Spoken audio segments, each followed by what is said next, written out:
25-22, 25-18. Two straight sets para sa Petro Gazz Angels kontra sa BaliPure as we take a look at highlights of set number 2. And this was the set where the Angels really had controls. You know, they had a lead as big as 8 points.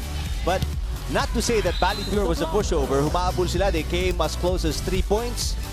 They even had some breaks in the set as well. But they really, again, towards the end, came up short. That's right, Eric. Nakita natin, nagsimula kasi itong second set na 5-1 kagad in favor of Petro Gazz Angels. And medyo nahirapan humabol itong BaliPure. Although they got their own 4-0 run during the middle of the second set. At makikita natin, yun lang, medyo kinapos lang sa dulo. Talagang something that they need to learn as a team. Especially knowing that they're a new team. To close out, to have that oomph factor to close out sets. At makikita natin ang ating statistics in terms of attacks. Talagang lamang na lamang itong Petro Gazz Angels, 15 to only 9 of the water defenders. For blocks, they had good touches although wala ang na-convert to a point. Service aces, hindi nagkakalayo, 4-3. At sa opponent errors, I think 7-5, hindi nagkakalayo. Although the thing is, yung timing ng errors na yun ang medyo crucial, especially in terms of para dito sa ating BaliPure water defense. Magandang hapon po ulit. Eric Tipan with Zihar Basho, and it's a do-or-die situation right now para sa BaliPure Purest water defenders, down 2-0. And the Angels naman, obviously, you wanna, if you're the Angels, you're coming off a loss, or both teams are, but yun nga, Petro Gazz, you want to close it out. You wanna, again, assert your dominance coming off a championship in the reinforced. Especially knowing that, yun nga, they were champions just a few months ago. Kahit pa paano may team pride din yan na hindi magpapatalo basta-basta. And now they look like they're trying to close out this match in 3 straight sets. And for the BaliPure Purest water defenders, parang it's a law of diminishing returns. They had 22 points in the first set, just 18 na lang in the second set. So obviously they really need to step up and step up big here in the third set. That's right. Although nung first game nila, they started really slow, but second and third set, dun sila umarangkada. And let's see if maiiba nila yung timpla as a team. That, yun nga, it all goes back to the fact that they're a new team and they need to gel more. Tulad nga ng sabi ni Grace Bombita kanina sa interview natin. Well, they had the whole of the reinforced conference, you know, was sorting it out, finding the chemistry. As Janet Panaga with a solid block on Bombita, how long do you see before, you know, how much more will it take for a team to really find themselves? Well, it also depends on who's in the team. Kasi kahit sabihin natin, bago silang team, pag every conference naman may pabago-bagong addition sa lineup nila. Like, let's say, reinforced conference, it's pretty much the same people. But you take out 2 of their higher pointers, yung kanilang imports, talagang maiiba pa rin yung timpla nila. So, we'll see. Hopefully, by the end of this conference, dahil nasabi nga natin na mahaba-haba dahil double round robin, hopefully they gel well. Puntahan natin ngayon si Roxanne Montealegre.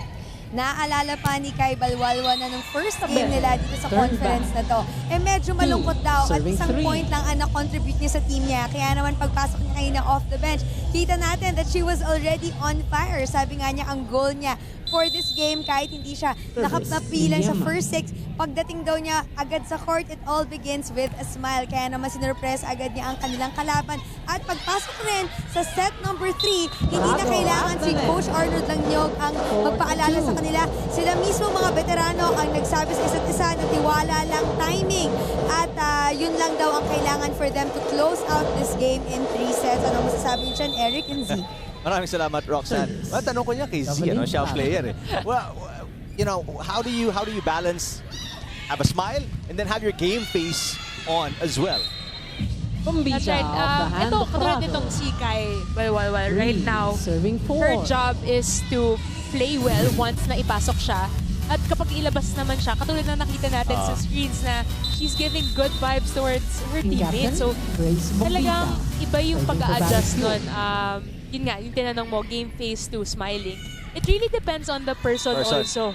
Kung ano yung, what works for her. But so far, I think, if you're in a good mood, if you're in a happy mood, doon lumalabas yung best game mo. Best Kasi game. sometimes if you're like having a game face on, parang if things don't go your way, parang instead na makabawi ka, nafo-frustrate ka lang lalo eh. Although, correct me if I'm wrong, you're more of a game-faced sort of a person, ano?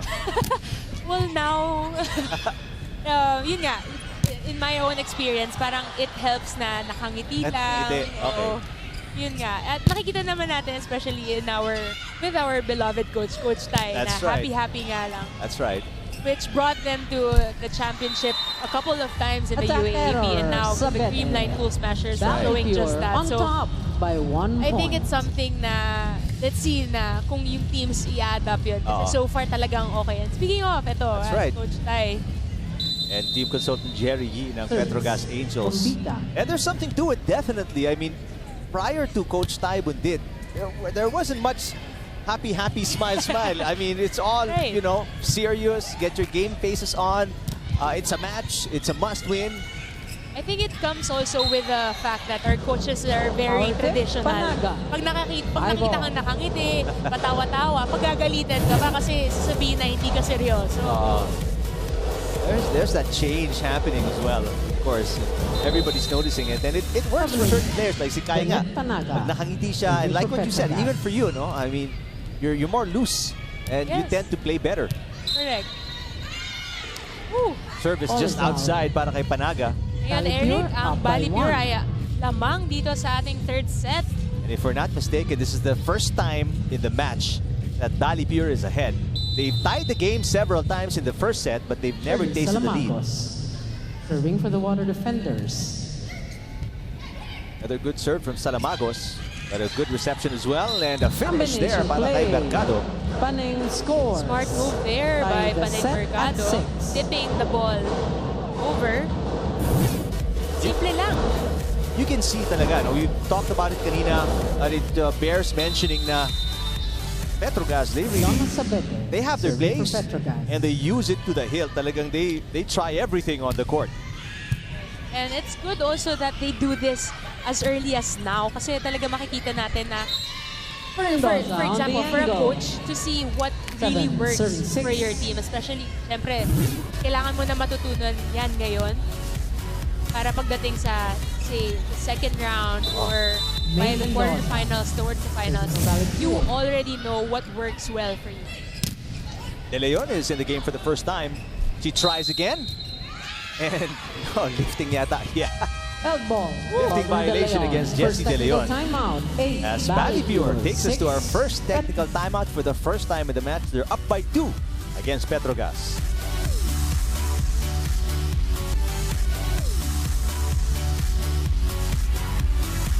There's Jessie De Leon, her first attempt.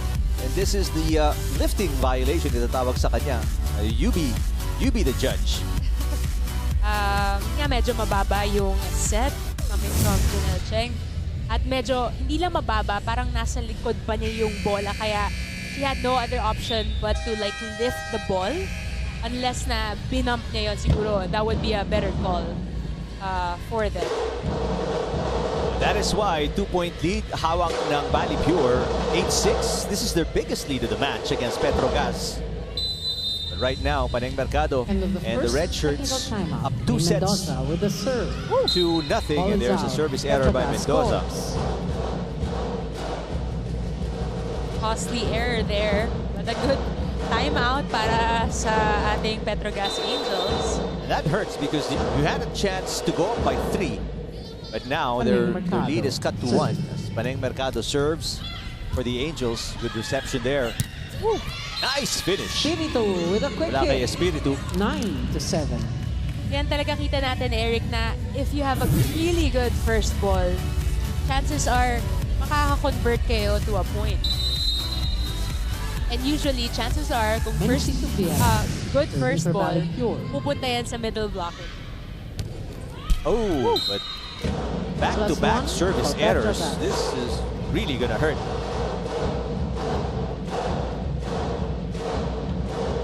Eric, sabi nga ng coach namin, kapag ganon, he always reminds us if the server, yung naunang server makes an error, the next server should just put the ball in.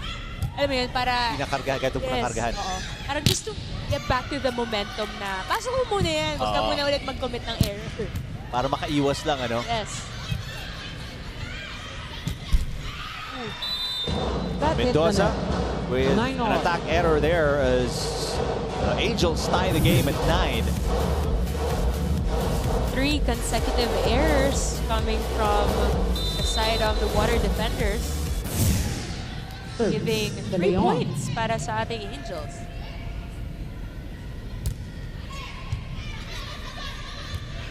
Inangat na lang ni Bermillo at tinawid. Ibombita, here's Panaga. Yes! Panaga Talagang nakakailan na siyang putos dun sa running attack niya. Bombita was there, although I think a little bit late. Kaya napacheck nitong si Banks. Getting another point for the Angels. And Panaga, she's really upped her game too. Ano? I mean, she's much quicker now. She jumps higher. She's a lot stronger on the attacks. Outside shot. Really leveled up her game. 11-9. The hit outside mula kay Bombita as the Angels take a 2-point lead here. 11-9 set number 3. For the BaliPure water defenders, kailangan nilang sumide out. Stop the momentum.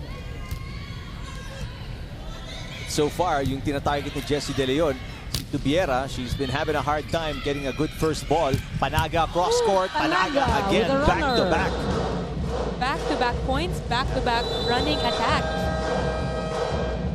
So, kailangan nilang iwasan na magbigay ng free balls, but it also helps for the Angels na mabibigat yung service nila. I'm out. Water defenders. Di ba? Kung hindi tayo mag-a-adjust, wala hindi na talaga matatambaka tayo dyan.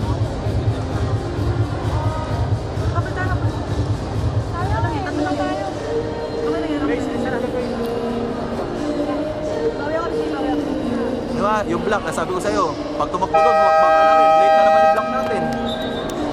Di ba? Habulin natin. Team BaliPure! And yun na nga sinabi ni Coach John Abella, sabi niya kay Tubiera, ikaw ang tina-target, mag-adjust ka na. Hey. Otherwise, tatambakan tayo niyan. That's right. And another skill that you need to learn, or you have to learn here at a higher level, is how to adjust on your own. Like, for example, siguro a more experienced team would know na siguro, like for example, Mendoza would cover Tubiera's area already and not wait for their coach to call a timeout. So, I think isa yun sa mga signs of being well-aware, a better team, a better athlete here at a higher level.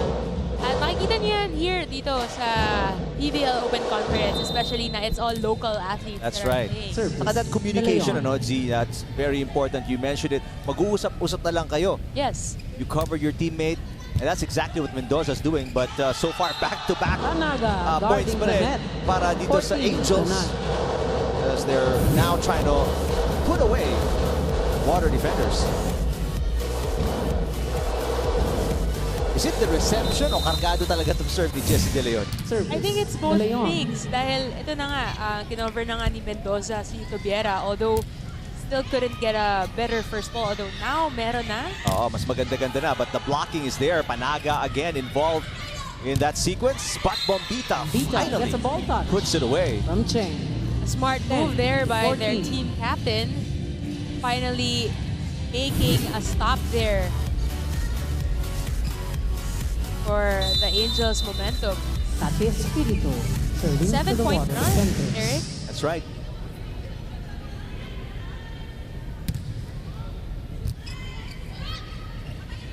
Prado. Good dig mula kay Mendoza. Bombita cross court. And Clona inangat. Comes Prado again. Bombita with a save and no more second touch for the water defenders. At the net. 15-10. Nahirapan si Guillema. Get that second ball. A really sharp hit there from Prado. Making it more difficult for BaliPure to convert. Reception problems again para sa BaliPure. Sabete. That's picked up by Tubiera. As there's a whistle. Wala kay A double first referee touch. Matematico, Hold on. double contact Enclona. against 11 Enclona. to 15. 5-point lead down to 4. Short huddle there, and Bombita saying, isa-isa lang, guys. We'll eventually get there. But basta trabahuhin lang nila. That's true. I mean, it's just a 4-point Serving deficit. for BaliPure. Buti na lang, nagkaroon sila ng puhunan earlier in this set. 2-point lead was the biggest para sa BaliPure in the match, and they led it here in the third set. A lot of communication, maridinig. I can hear it through the headphones. Sa Angels, no? You can really tell they're a much more mature team, played together a lot. You can hear their voices talking Right. every time they receive. They take us to our second technical timeout, up by 5, 16-11 kontra sa BaliPure. Catch the score with Coach Ronnie Magsanok, Dito Pumaran tonight on ABS-CBN SNA right after this game. That's right. At alam naman natin na it's basketball season again. Almost. Yes, Almost there. Almost there. Opening. Although nag-start na ang ating NCAA. That's right, NCAA has begun. And soon enough, the UAAP naman. September 4, tip-off. It's going to be a Wednesday. It's going to be a triple header right away. Opening ceremonies is going to be September 1. That's a Sunday. So mark your calendars already. Easy kill. Para kay Sabete. 17. Although parang assist yun galing sa service nila. A good serve would always be a good sign of converting to a point. And this is, again, BaliPure, parang they're falling apart. See, ano, after a 22-point first set, 18-point second set here in the third, they're just at 11. And they're struggling to get 1 point. A solid block at the net. Here's Mendoza, blocked again. Bombita blocked again. Wow, Bombita, 3 turned back straight by blocks. It is 18 to airtight 11. at the net para sa Angels. 3 straight blocks and third time's a charm, Eric. Yep. Yun na yung kill block against BaliPure's #1 scorer, Grace Bombita. 7-point lead now para sa Angels. Serve is just At at the an ace. line para kay Joey 19 Prado to as 11. Petro Gazz is pouring it on right now, prompting Coach John Abella to call a timeout to listen in.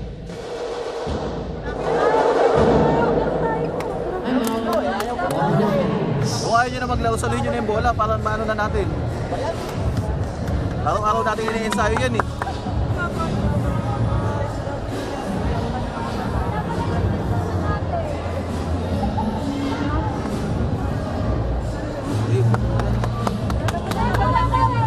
Walang ingay sa loob. Walang ingay sa loob. BaliPure. Right now, the body language says it all. Pag tinignan mo ang water defenders right now, G, coming off the huddle, shoulders are hunched, heads are bowed. Correct. And yun nga, a good reminder there coming from their team Governing captain na Prado, serving for isa-isa Petro lang Gazz. kaanan natin sa loob dahil a lot of good things could happen when they have good Alamagos, body language. ball is Nakita natin out. nun, first set pa 20 lang. to 11. Everybody was moving well. Mas more fluid yung kanilang reception to sets, to spikes. And now, it's what's Service, missing Prado. para sa Team BaliPure. Salamagos with an attack error earlier. Much better that time from Mendoza. Pero again, the floor defense of the Angels are pretty good. Managa with an overreach, it seems. Overreach. Called on Panaga. Right. Actually, kanina 12, nga, merong 20. isang rally na I feel like if she really touched the ball, she would be called an overreach. Oo. Dahil alam naman natin na napaka-aggressive at matangkad din tong si Captain, Bangs. Kaya Grace Bombita. kaya talaga niyang dukutin yung Serving bola for from the other BaliPure. side of the court. At yun lang bawal gawin yun. That was just a few plays ago as Mercado Mercado with a scores. cross-court kill. Yung si Guillermo nasa ilalim sa kabila. 12. Right now, it's the biggest lead of the match para sa Angels. They led by 8 points in set number 2, but right now they're up by 9. Panaga. Serving for Petro Gazz. Outside para kay Ball is Panaga, out. she's still 13 to really 21. kinakargaan pa yung mga serves. That's the thing with tough servers eh. Like, parang high risk, high reward. So even though mabibigat nga yung service niya, and a lot of times those serves would be a point, there are instances din na nagkakamali. Of course, this is speaking from experience. You're one of the strongest servers we've ever seen in the women's division with the jump serve. College pa lang, ha? Yes. Slowly, binabalik natin yun, but we'll see. But your accuracy is much better now, obviously, with the experience. Parang sukat na yung court. Mendoza. Chisait is back in the game. There's Balualwa, kept alive by Tubiera. Free ball for the Angels. Saet, running attack from De Leon. Bermillo saves it. Commendable effort sa depensa para sa BaliPure. They do it again. Oh, right down the middle sana, but Balualwa came up short. 14-22. Right. A fast back and forth plays there. There's that one-handed save by Tubiera. Can't help but admire. Mendoza. They're still right there defending yung BaliPure, despite the fact that they are down by 8. Down the line, that's outside from Mercado. Mercado. 15 Straight points 22. para sa ating water defenders. 7-point game. Service. Although it's going to take a lot for BaliPure to turn this around. Wow, that could have been 4 touches, pero let's play on. Nice save from Enclona. Left-hand tip by Balualwa. Miraculous plays for both teams defensively. Mercado off speed, nakaabang si Guillema. Bermillo inangat for Bombita. Balualwa finally puts the finishing touch to that long rally. 23-15. Parang so far na the longer the plays are, parang mas nagaganahan itong BaliPure. Kasi kanina, parang, yun nga, body language-wise, parang they're not so into it. But since they're putting all their effort, their energy into like saving balls, parang mas gumaganda yung pinapakita nila. They are more active now. They're quicker to the ball. Although that Ball is out. was a little off mula kay Espiritu, and that puts Now at set point Petro Gazz or at match point 24-15.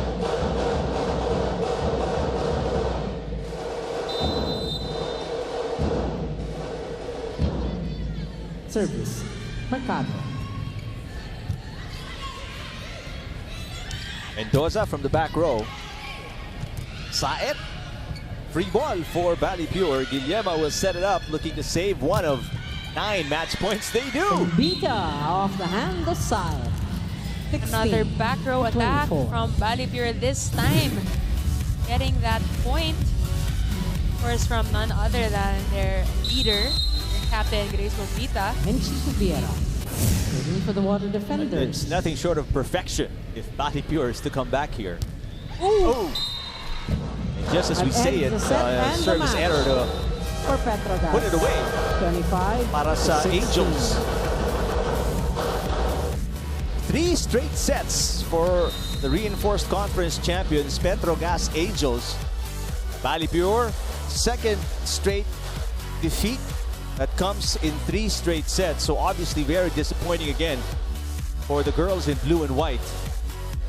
Although it's a good sign for the Angels, however, dahil yun nga, defending champions last conference rather, but they dropped their first game and now they are showing good signs dahil look at their scores, talagang pinakita nila at binuhos nila lahat in today's game. We'll take a break and come back with our best player of the game. Diyan lang po kayo.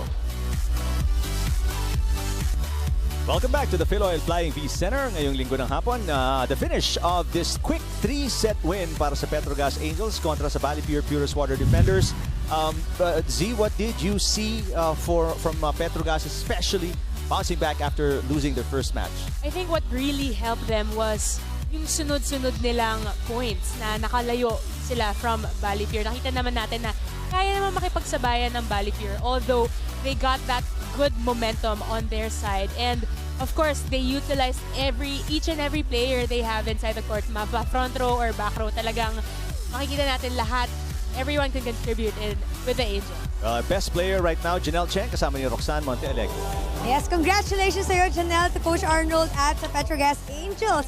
Alam nyo, you came from a championship high and then hindi kayo masyado pinalad ng opening game nyo and now you had a statement win in 3 straight sets. How would you be more consistent? Siguro yung consistency na hinahanap sa amin ni Coach is yung enjoyment namin sa game na kung ano yung nangyayari nung reinforcement, dapat ganoon pa rin hanggang ngayon. Tapos siguro yung sa passing namin, yun yung i-improve pa namin. And you had 17 excellent sets today and 5 points. Ano pa ba ang pwede natin i-expect sa'yo and how do you keep on improving? Siyempre training lang, I mean, yung coaches naman kasi may tiwala, so sino pa ako para hindi galingan or ayusin yung laro. Yes, and alam naman natin, you're still teaching. Meron ka ba mga gustong batiin, mga pasalamatan, mga students mo at mga fans nyo sa Petro Gazz? Hello sa dad ko sa Taiwan and yung family, Cheng and Tanlo po. Tapos hi kay Aya. Tapos sa fans ng Petro Gazz, thank you po sa support and sana wala po kayong sawang supportahan pa kami. Ayan, maraming salamat again, Janelle, for answering those questions and good luck sa next games ninyo. Ngayon naman, balik muna tayo sa inyo, Eric and... Maraming salamat, Roxanne. And nakikita nyo na po, Chef's Classic, they're looking for their first win, Z, kontra sa defending champions, ang Creamline Cool Smashers. Alright, let's see. At huwag kayong aalis. Naku, That's right. tumuto kayo. Or if not, better yet, come here Punta kayo. in the Phil Oil Arena and experience the PVL Open Conference live. Jeanette Panaga, 16 points, top scoring para sa Petro Gazz Angels. And they are in the win column already. Ito po, susunod na sa mga nanonood sa Liga, ang Chef's Classic at Creamline Cool Smashers. Para naman sa mga nanonood sa SNA, The Score ang abangan po ninyo. Maraming salamat sa ating Director, si Raul De Ocampo, for Roxanne Montealegre, Z Herbacio. I'm Eric Tipan. Thank you for watching our coverage of the PVL 2019 Open Conference hatid sa inyo ng ABS-CBN Sports.